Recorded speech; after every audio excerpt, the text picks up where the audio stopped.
اشربي قهوتك وطبطبي على نفسك واشكريها إنك لسه حقيقية في وسط كل اللي بيحصل حواليكي. خليكي مشغولة بنفسك وأحلامك وأفكارك، وقولي لنفسك كل يوم الصبح إن النهاردة هيبقى أحلى يوم، وخلي مبدأك في الحياة مرة واحدة.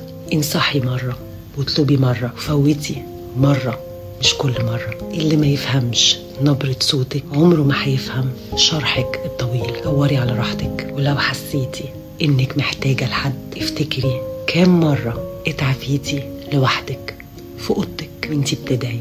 انتي مش محتاجة حد، انتي بس محتاجة ربنا.